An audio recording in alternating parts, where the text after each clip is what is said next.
مفتی طارق مسعود کے بیانات کے لیے طارق مسعود آفیشیل کو سبسکرائب کریں۔ طارق مسعود آفیشیل۔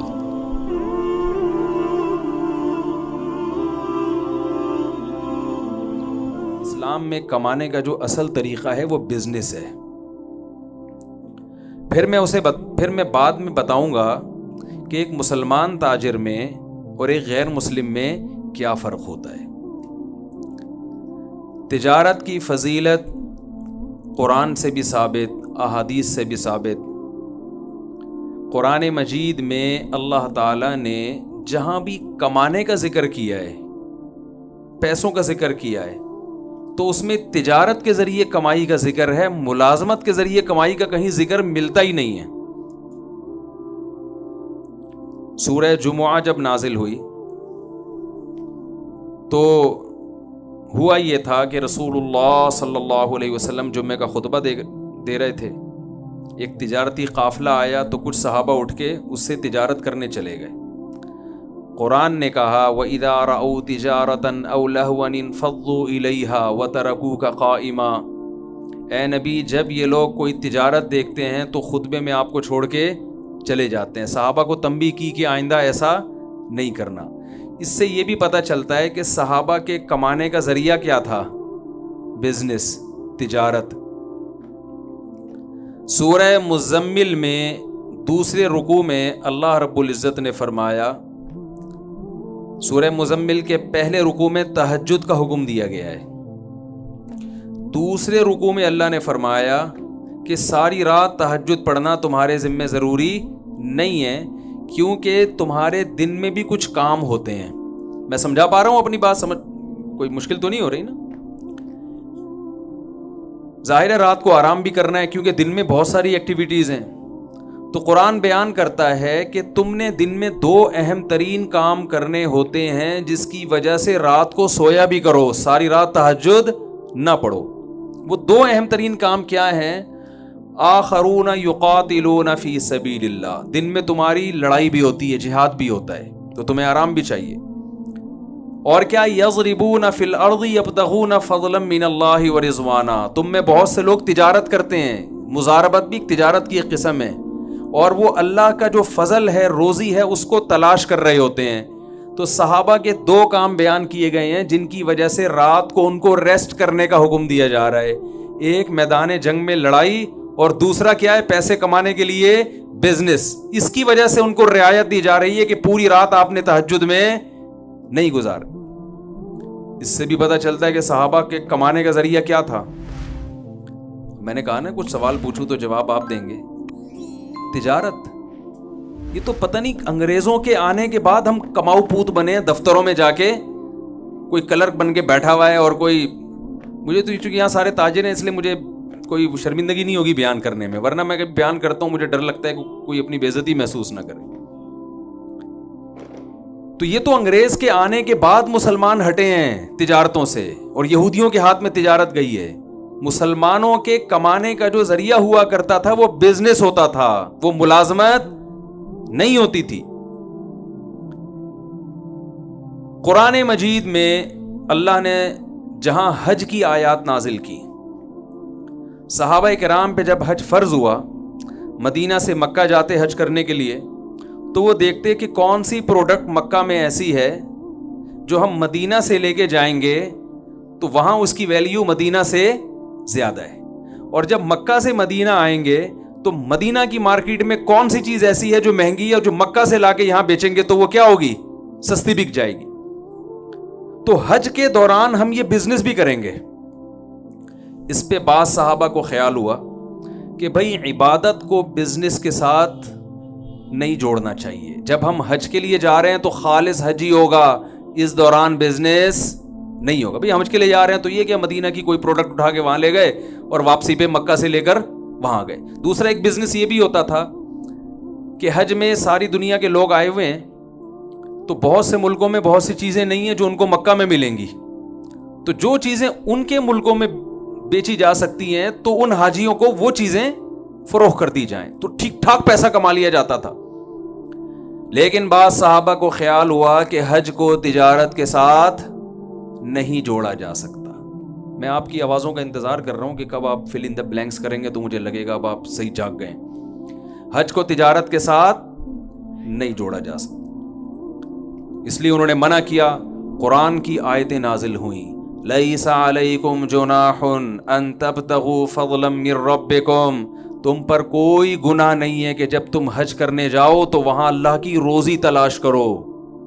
یعنی جو تجارت تم کر رہے ہو اس میں کوئی حرج نہیں ہے, حج بھی چلے گا ساتھ ساتھ بزنس بھی چلتا رہے گا, اس میں کوئی گناہ نہیں ہے.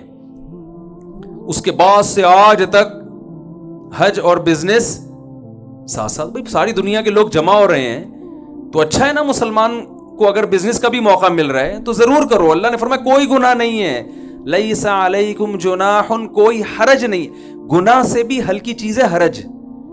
بعض لوگوں کا تقوی کا معیار بہت اونچا ہوتا ہے, وہ کہتے ہیں ہم گناہ سے بھی بچیں گے اور ایسی چیز جو گناہ تو نہیں ہے لیکن ایک اچھی نہیں سمجھی جاتی, غیر اخلاقی سمجھی جاتی ہے, وہ اس سے بھی بچتے ہیں. تو اللہ نے یہاں فرمایا کہ صرف اس میں اسم نہیں کہ اسم گناہ کو کہتے ہیں, کہ تجارت حج میں کرنے میں گناہ تو دور کی بات, کوئی حرج بھی نہیں ہے, کوئی غیر اخلاقی غیر شائستہ حرکت بھی نہیں ہے. لوگوں کے تانوں, لوگ کسی کو تانا دینے کی تمہیں اجازت نہیں ہے کہ یار یہ کیا بات ہے, یہاں سے پاکستان سے چل کے مکہ جا رہا ہے تو اس نے کہا چلو یار مکہ میں عربوں کو یہ پروڈکٹ پاکستان کی سستی ہے تو وہاں لے جا کے بیچ دو, کوئی مسئلہ نہیں ہے اس میں, یا وہاں کی چیز یہاں لا کے آپ فروخت کر دیں. تو یہ آیت بھی کس کے بارے میں ہے؟ تجارت کے بارے میں. یعنی مال کمانے کے جتنے ذرائع قرآن میں ذکر ہو رہے ہیں, بزنس کے علاوہ کسی اور چیز کا ذکر ہو ہی نہیں رہا. اور چلتے ہیں ہم. جب رسول اللہ صلی اللہ علیہ وسلم کو اللہ نے عربوں میں نبی بنا کے بھیجا تو اللہ نے اپنی نعمتیں گنوائیں عربوں پہ کہ بھائی اللہ نے تم پر کیا کیا انعامات کیے ہیں. تو ان انعامات کا تقاضا یہ ہے, شکر یہ ہے کہ تم اللہ کے بھیجے ہوئے پیغمبر پر ایمان لے کر آؤ. ان انعامات میں اللہ نے ایک یہ انعام بیان کیا کہ تمہارے پاس بیت اللہ ہے, اللہ کا گھر ہے جس کے تم رکھوالے ہو. ساری دنیا تمہیں عزت کیوں دیتی ہے کہ تم بیت اللہ کی چابیاں تمہارے پاس ہیں, تو اس کی قدر کرو. اور اللہ نے کیا فرمایا, لِإِيلَافِ قُرَيْشٍ إِيلَافِهِمْ رِحْلَةَ الشِّتَاءِ وَالصَّيْفِ فَلْيَعْبُدُوا رَبَّ هَذَا الْبَيْتِ. اللہ فرماتے ہیں ہم نے قریش پر یہ احسان کیا ہے. وہ احسان میں بھی بتاتا ہوں. اس احسان کا تقاضا یہ ہے, اس کا شکر یہ ہے کہ اس گھر جو بیت اللہ تمہارے پاس ہے اس کے رب کی عبادت کیا کرو. اور احسان اللہ نے کیا بیان کیا, ایلافہم رحلۃ الشتاء والصیف. اللہ نے فرمایا اللہ نے تمہارے لیے تجارت کرنے کے لیے گرمیوں کے سفر کو بھی آسان کر دیا اور سردیوں کے سفر کو بھی آسان کر دیا. بھائی بعض جگہ تجارت سردیوں میں ہوتی ہے اور تاجر گرمیوں میں کیا کر رہے ہوتے ہیں, بیٹھے ہوئے ہوتے ہیں آرام سے, کہہ رہے ہیں یار ہماری جو پروڈکٹ ہے وہ گرمیوں میں سردیوں میں برف بکے گا. بھائی آپ برف کی دکان کھول کے بیٹھ گئے دسمبر میں, ٹھیک ہے نا, اور ٹائمنگ اس کی رات 12 بجے سے صبح 6 بجے تک, تو وہ بکے گی. ہر چیز کا موسم ہوتا ہے نا. تو اللہ فرماتے ہیں ہم نے تم پہ تجارت کے ایسے دروازے کھولے ہیں کہ تم شام کا سفر کرتے ہو بزنس کے لیے, گرمیوں میں بھی کرتے ہو اور سردیوں میں. کتنی بڑی اللہ نے نعمت کے طور پہ بیان کیا. کہا کہ تمہارے لیے بزنس کو ہم نے آسان کر دیا. اس آسانی کا شکر یہ ہے کہ اس گھر کے رب کی عبادت کرو. اس سے پتہ چلتا ہے کہ بزنس کسی کے لیے آسان ہو جانا اور بزنس کے لیے ٹریولنگ آسان ہو جانا یہ اللہ کی بہت بڑی نعمتوں میں سے ایک بڑی نعمت ہے. بہت مشکل ہے بات سمجھانا میرے لیے, آپ لوگ کی تو اللہ نے بڑی ذہانت دی ہے. تو اور ہم چلتے ہیں آگے تجارت کے بارے میں. ہم رسول اللہ صلی اللہ علیہ وسلم کی سیرت میں دیکھتے ہیں آپ جب بھی مال کمانے کی مثالیں دے رہے ہیں تو تجارت ہی کی مثالیں دے رہے ہیں. ایک شخص آیا آپ صلی اللہ علیہ وسلم کے پاس بھیک مانگنے کے لیے, عرض کیا یا رسول اللہ پیسے چاہیے. آپ صلی اللہ علیہ وسلم نے فرمایا کیا تمہارے پاس کچھ ہے نہیں گھر میں. یعنی آپ صلی اللہ علیہ وسلم اسے بھیک سے بچانے کے لیے کمانے پہ ڈالنا چاہتے تھے. تو آپ یہ بھی کہہ سکتے تھے کہ جاؤ فلاں کے ہاں ملازمت کرو جا کے. آپ نے یہ نہیں فرمایا. فرمایا تمہارے پاس کچھ بھی نہیں ہے. انہوں نے کہا کچھ بھی نہیں. کہا کچھ تو ہوگا. وہ ایک پیالہ اٹھا کے لے آئے. آپ صلی اللہ علیہ وسلم نے فرمایا اس پیالے کو کون خریدے گا, کتنے میں؟ ایک صحابی نے کہا 1 درہم نے. آپ نے فرمایا کون ہے جو اس سے زیادہ میں؟ یہ بزنس باقاعدہ سکھایا جا رہا ہے. غلط تو نہیں کہہ رہا بھائی میں؟ جاب کی طرف رہنمائی نہیں کی جا رہی. کس کی طرف کی جا رہی ہے؟ بزنس. اور صرف ایسی گائیڈنس سید الانبیاء کہ بھائی تمہارے پاس کچھ بھی نہیں ہے تو آؤ ہم تمہیں طریقہ بتاتے ہیں, اس طریقے سے پیسے کمانا سکھاتے ہیں کہ بزنس بھی ہو جائے گا اور تم لوگوں کے سامنے ہاتھ پھیلانے سے بھی بچ جاؤ گے. آپ یہ کہہ سکتے تھے تمہارے گھر میں اگر برتن ہے نا, اسی کو بیچ کے پیسے کمانا شروع کرو. وہ صحابی کہتے ہیں یا رسول اللہ وہ کھانے کی پلیٹ ہے, اسی کو اگر میں نے بیچ دیا تو میں تو اس جس برتن میں کھاتے ہیں وہ بھی غائب ہو جائے گا, تو کھاؤں گا کس؟ شاپر تو تھے نہیں نا اس زمانے میں, کھاؤں گا کیسے؟ اس کی رہنمائی کی جا رہی ہے. آپ صلی اللہ علیہ وسلم نے فرمایا کون ہے جو خریدے گا؟ ایک صحابی نے کہا 1 درہم. فرمایا 1 سے زیادہ میں کون خریدے گا؟ یہ نہیں فرمایا کہ سستے میں بیچ دو, ہیں 1 درہم میں دے دو, اللہ کھلائے گا تمہیں, بلکہ 1 سے کم میں وہ آدھے میں لے رہا ہے, وہ آدھے میں دے دو, سستا ترین کر کے بیچو. اس لیے کہ کھلانے والا کون ہے؟ اللہ. یقیناً اللہ کھلانے والا ہے. لیکن اگر نبی صلی اللہ علیہ وسلم اس موقع پہ یہ طرز عمل اختیار کرتے تو مسلمانوں پہ بزنس اور تجارت کا دروازہ بند ہو جاتا. بزنس تو بزنس ہے, اس میں جھوٹ بولنا جائز نہیں, بیوقوف بنانا جائز نہیں, لیکن بزنس کی ڈیفینیشن یہ ہے بھائی اپنی پروڈکٹ پہ کس طرح زیادہ سے زیادہ ارننگ ہو سکتی ہے, ایک دوسرے کی ضرورتوں سے کیسے فائدہ اٹھایا جا سکتا ہے. تو آپ نے فرمایا کون ہے جو اس سے زیادہ میں خریدے گا؟ صحابی نے کہا 2 درہم میں خریدوں گا. 2 درہم میں بیچ کے آپ نے ان کو 2 درہم پکڑائے. فرمائے 1 سے کھانا خریدو اور 1 سے کلہاڑی لو. وہ کلہاڑی خرید کے لائے, دستے مبارک میں لگائے, فرمائے جاؤ جنگل سے لکڑیاں کاٹ کے بیچو. انہوں نے اچھے خاصے پیسے جمع کر لیے, برتن بھی آ گیا, کھانا بھی آ گیا, صحیح ہے نا, اور اضافی پیسے بھی. تو کس کی طرف رہنمائی کی جا رہی ہے؟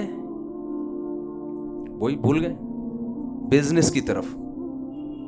صحابہ کرام میں ہم دیکھتے ہیں جتنے بڑے بڑے صحابہ تھے سارے تاجر تھے.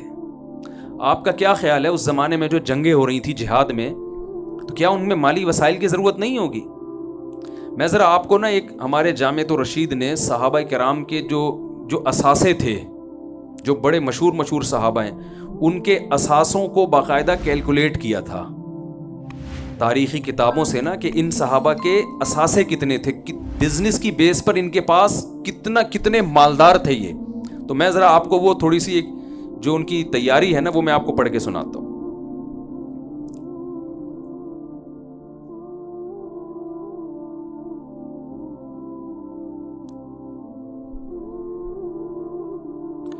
حضرت ابو بکر رضی اللہ تعالی, یہ جامعۃ الرشید نے پوری تحقیق کر کے تاریخی کتابوں سے صحابہ کے اثاثے نکالے ہیں, سرمایہ کتنا کس کے پاس تھا. حضرت ابو بکر رضی اللہ تعالیٰ عنہ کے پاس 40,000 درہم چاندی تھی, جو کہ آج کے حساب سے 58 کروڑ روپے بنتے ہیں. میں سمجھا پا رہا ہوں اپنی بات؟ اتنے بڑے بڑے رتبے والے صحابہ تھے, ان کے اثاثے کتنے تھے؟ 58 کروڑ روپے. حضرت عثمان رضی اللہ تعالیٰ عنہ کے پاس موجودہ دولت کی تفصیل کچھ یوں تھی: 3 کروڑ 5 لاکھ چاندی کے درہم, 1 لاکھ سونے کے دینار, اور خیبر, وادی قرا اور کنویں کی صدقہ کی گئی دولت کی مقدار 2 لاکھ سونے کے دینار. اس کے ساتھ ربضہ کے مقام پر ان کی 1000 اونٹ تھے.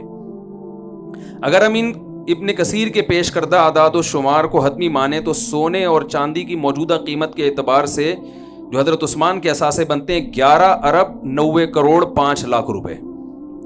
یہ کس کے اثاثے تھے بھائی؟ بولو نا یار, کیا ہو گیا بھائی؟ تو میں آپ کو پیسے کمانے کی ترغیب دے رہا ہوں. آپ پہلے مولوی سنیں گے یار ہمیں پیسے کمانے کی ترغیب دے رہی ہے, لیکن میں اس کو سیٹنگ پہ لاؤں گا ابھی, ٹھیک ہے نا. تو کتنے اثاثے ہوئے؟ 11 ارب 90. یہ باقاعدہ تحقیق ہے, یعنی ایسے ہی نہیں ہے کہ ایسے کسی نے اندازہ.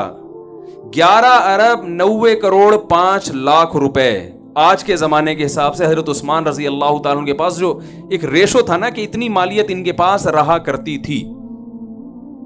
عبد الرحمن ابن عوف رضی اللہ عنہ کا نام بھی آپ نے سنا ہوگا.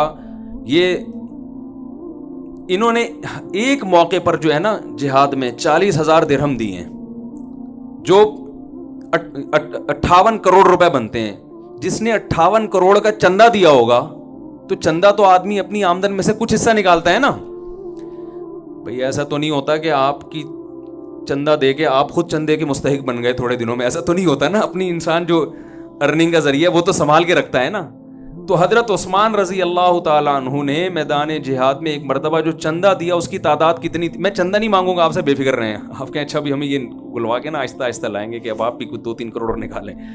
تو 58 کروڑ روپے حضرت عثمان نے کیا دیا؟ چندہ. ایسے بہت سارے صحابہ ہیں, یہ پوری ان کی جو ہے تحقیق لکھی ہوئی, میں پڑھوں گا تو کافی ٹائم ہو جائے گا. جتنے بڑے بڑے محدثین ہیں وہ سارے کیا تھے؟ تاجر. خود رسول اللہ صلی اللہ علیہ وسلم نے نبوت سے پہلے کمانے کا جس چیز کو ذریعہ اختیار کیا وہ کیا تھی؟ تجارت.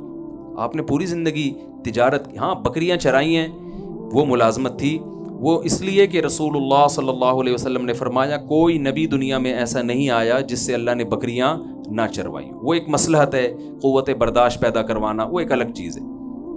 لیکن آپ صلی اللہ علیہ وسلم کی جو غربت کو, مسکنت کو اللہ نے دور کیا وہ بھی تجارت کے ذریعے. ابھی قاری صاحب نے سورہ ضحیٰ کی تلاوت کی نا, وَوَجَدَكَ عَائِلًا فَأَغْنَا, اے نبی ہم نے آپ کو غریب اور مسکین پایا سو ہم نے آپ کو مالدار بنا دیا. یہ مالدار کیسے بنایا کہ حضرت خدیجہ رضی اللہ تعالیٰ عنہ کے پاس پیسہ تھا, پیسے کو انویسٹ کرنے کے لیے کوئی ایماندار آدمی نہیں مل رہا تھا. انہوں نے نبی صلی اللہ علیہ وسلم سے نکاح کیا کہ پیسہ میرا ہوگا اور اس پیسے سے کاروبار کون کریں گے؟ رسول اللہ صلی اللہ علیہ وسلم. اس سے اللہ تعالیٰ نے آپ صلی اللہ علیہ وسلم کے مال میں بھی اضافہ کیا اور حضرت خدیجہ رضی اللہ تعالیٰ عنہ کے مال میں بھی اضافہ کیا. تو ہم اگر اس پہ میں بہت کچھ کہا جا سکتا ہے تجارت کی فضیلت پر. اسلام کا جو مزاج ہے, مزاج وہ بھی کیا ہے؟ تجارت کا ہے. اس لیے کہ اسلام کسی کی غلامی پسند, بولے نا بھائی, نہیں کرتا. ایسا نہ ہو آپ کے سارے امپلائی چھوڑ چھاڑ کے بھاگ جائیں کہ وہ اپنی کمپنیاں کھول رہے ہیں. اسلام غلامی کو کیا, اسلام کا مزاج میں غلامی نہیں. غلامی صرف کس کی ہوگی؟ بولے نا بھائی, اللہ کی ہوگی. تو آپ بتاؤ, تاجر اپنا کھاتا ہے نا, اپنی مرضی سے آفس پہنچے گا, جب دل چاہے گا دکان بند کر دے گا. ملازم کو یہ سہولتیں ہیں. بلکہ دفتروں میں جو آج کل حالات چل رہے ہیں نا, اس میں تو آپ کو پتہ ہے کہ باس کو مکھن لگانے کے علاوہ کوئی اور کام ہوتا ہی نہیں ہے. پیٹھ پیچھے بیٹھ کے صبح سے شام تک برائیاں کرتے رہیں گے اس کی. جیسے ہی آئے گا تو سر, کیونکہ اس کو پتہ ہے نچوڑ تیل کہاں سے نکلے گا, اسی کنویں سے نکلے گا. تو اسلام کے مزاج میں کیا ہے؟ سر اٹھا کے جینا. یہ تاجر تو سر اٹھا کے جی سکتا ہے, ملازم سر اٹھا کے نہیں جی سکتا. ملازمت میں آپ کی محنت کا فائدہ کون اٹھائے گا؟ جس کے آپ ملازم ہیں, فائدہ سارا وہ اٹھائے گا. میں دنیا میں الحمدللہ میرے اب سفر ہونے شروع ہوئے ہیں, بہت سارے ملکوں میں جانا ہوا, پاکستان میں بہت سی جگہوں میں جانا ہوا. میں نے جتنا کامیاب تاجروں کو دیکھا اتنا کسی اور کو نہیں دیکھا. اور تجارت کے لیے میرا ایک اصول بن گیا کہ اس کے لیے انٹر میں فیل ہونا ضروری ہے. یعنی اتنے میں نے تجربے کیے نا کہ جس کو بھی میں نے دیکھا نا کروڑوں اربوں میں کھیل رہا ہے وہ اسکول کا بھاگا ہوا ہے. معذرت کے ساتھ شاید میرا تجربہ غلط ہو. ابھی سیالکوٹ میں ایک تاجر ہیں, انہوں نے بہت اللہ نے ان کو نوازا ہے, ایکسپورٹ ہوتا ہے ان کا مال, بہت کروڑپتی آدمی ہے. میں پچھلے ہفتے سیالکوٹ میں تھا تو کسی ہوٹل میں ہم ٹھہرے ہوئے تھے, وہاں اتفاق سے کراچی کے ایک تاجر کی ملاقات ہو گئی. وہ کراچی کی اردو جب ہم نے بولی تو وہ ایک دم کان کھڑے ہو گئے, یار یہ کراچی کی اردو کا لک کہاں سے آ رہا ہے. وہ فوراً مڑ کے میری طرف آئے تو کہہ رہے ہم تو آپ سے اڑے تڑے بھی ہم نے لیاری سے سیکھا ہے, ٹھیک ہے, تو آپ تو ہم کب سے آپ کو تلاش کر رہے ہیں. اب وہ جو سیالکوٹ کے اصل تاجر تھے وہ بھی, یہ کراچی والے بھی, یہ امریکہ سے آئے ہوئے تھے, امریکہ میں بزنس کر رہے ہیں. میں نے دونوں کی کوالیفیکیشن پوچھی تو کوئی بھی انٹر سے آگے نہیں بڑھ سکا. اور ان کی کامیابی کی وجہ یہی تھی کہ وہ انٹر سے آگے, بولے نا بھائی, نہیں بڑھ سکے. اگر وہ پڑھ لیتے تو میرا خیال ہے وہ ذاتی ایئرپورٹ نہ بنا رہے ہوتے اپنا, ٹھیک ہے نا. دبئی گیا ہوں, وہاں بڑے بڑے تاجروں سے ملا, سارے اسکول کے بھاگے ہوئے. بھاگنے کی ترغیب نہیں دے رہا کہ آپ اپنے بچوں کو اسکول سے بھاگیں, لیکن پتہ نہیں کہ قدرت کا سسٹم ایسا ہے, نظام ایسا ہے. یہ بتانے کے لیے آپ کو یہ میں تجربہ شیئر کر رہا ہوں آپ کے ساتھ. دبئی میں بڑے بڑے تاجروں سے میری ملاقات ہوئی جو کروڑوں میں کھیل رہے ہیں, سب اسکول کے بھاگے ہوئے اور سب غریب فیملی سے جن کا تعلق تھا. تو تجربے سے ہم نے یہ سیکھی کہ تجارت کے لیے پیسہ بالکل بھی نہیں چاہیے. یہ تجربہ ابھی تو شیئر کر سکتا ہے نا انسان. ایسے میں آئی بی اے یونیورسٹی میں میرا بیان تھا, موضوع یہی بزنس تھا. تو میں نے ان کو ایک بات بتائی, میں نے کہا بہت معذرت کے ساتھ, اچھا میں ایک پٹھان کو لے گیا اپنے ساتھ, وہ بیچارہ کچرا چنتے چنتے نا کروڑپتی بن گیا. کچرا چنتے چنتے, کچرے میں کیا ہوتا ہے کہ بھائی اس کو پتہ چل گیا بھائی جو ہے نا کاپر کیا ہوتا ہے, تانبا, پیتل, لوہا, ہر چیز کا فرق وہ پہچان گیا. ہوتے ہوتے ہوتے ہوتے اس نے وہی ظاہر اپنی دکان بنا لی اسکریپ کی. پھر ہوتے ہوتے یہ جو ہے نا اتنا اللہ نے اس کا بزنس کہ وہ کروڑپتی, اس کے تو 20-30 تو اکاؤنٹ ہیں اس کے. میرا آئی بی اے یونیورسٹی میں بیان تھا, میں نے اس کو فون کیا, میں نے کہا آ جا بھائی تو, اور میں نے کہا اسی ڈریس میں آنا جس میں تو سارا دن گھومتا پھرتا, کو کوٹ ٹائی وائی کی وہ پہنتا بھی نہیں ہے. میں نے کہا تاکہ میں ان کو بتاؤں کہ تم تجارت پڑھ رہے ہو, تاجر بنو گے نہیں, تم تاجر ایسے بنتے ہیں جیسے یہ بنا ہے. تو وہ آگے اپنے وہ جیسے نارمل ڈریس میں بیچارہ سیدھا سادہ سا پٹھان, ایک شلوار کا پائنچہ یہاں, دوسرا پائنچہ یہاں آ گیا.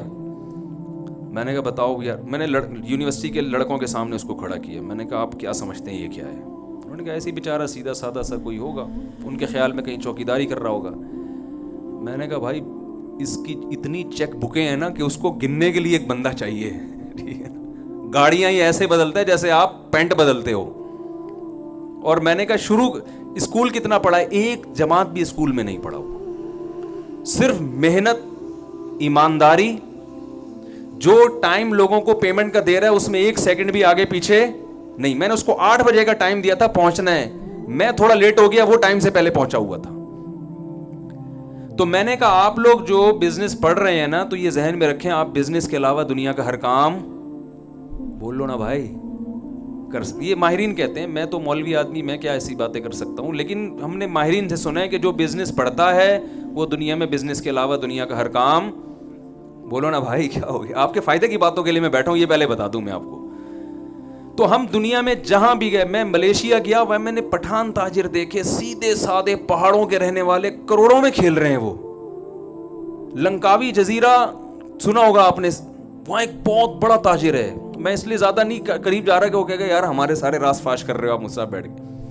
یار تم یہاں تک کیسے پہنچے, تمہارے ہوٹل ہیں, تم اتنی ارننگ کیسے کر رہے ہو؟ بھائی ہم تو ایسے ہی آئے تھے بھگوڑے, کچھ تھا نہیں, پاکستان میں ہمیں مل نہیں رہا تھا, یہاں بھگا دیا. تو یہاں ہم نے جس چیز میں ہمیں لگانا کہ اسے خرید کے بیچنے میں کچھ پروفٹ ہے, وہ ہم نے وہ کام کیا. اور 8-10 سال میں اتنا تجربہ ہو گیا کہ آج اتنے بڑے بڑے ان کے ڈاکٹر ذاکر نائک ان کے ہوٹل میں جا کے ٹھہر رہے ہیں, ٹھیک ہے نا. حضرت مفتی تقی عثمانی صاحب جا رہے ہیں وہاں پہ, ہمیں بلایا اس نے. تو آتا کچھ بھی نہیں ہے. تو پہلے تو میں یہ تجربہ شیئر کرنے کا مقصد یہ ہے کہ اسلام نے بزنس کو اتنا زیادہ فوکس کیوں کیا. اس پہ اور بھی بہت سی آیتیں, حدیث ایک روایت میں آتا ہے, رسول اللہ صلی اللہ علیہ وسلم نے فرمایا تسعۃ اعشار الرزق فی امتی فی التجارہ. روایت میں آتا ہے کہ نبی صلی اللہ علیہ وسلم نے فرمایا میری امت کے 10 میں سے 9 حصے رزق اللہ نے تجارت میں رکھا ہے. 10 میں سے 9 حصے کس میں رکھا ہے؟ تجارت میں. ہم کہاں تلاش کر رہے ہیں؟ دوسرے کاموں میں. حضرت عمر رضی اللہ تعالی عنہ کا ارشاد ہے کہ مجھے اللہ کے راستے جہاد میں موت کے بعد سب سے زیادہ جس راستے میں موت محبوب ہے وہ یہ ہے کہ میں تجارت کرتا ہوا دنیا سے چلا جاؤں. جہاد کے بعد جو شہادت ہے اس کے بعد اگر میں چاہتا ہوں کسی راستے میں موت آئے تو وہ کون سی راستہ ہے؟ کہ میں تجارت کر رہا ہوں.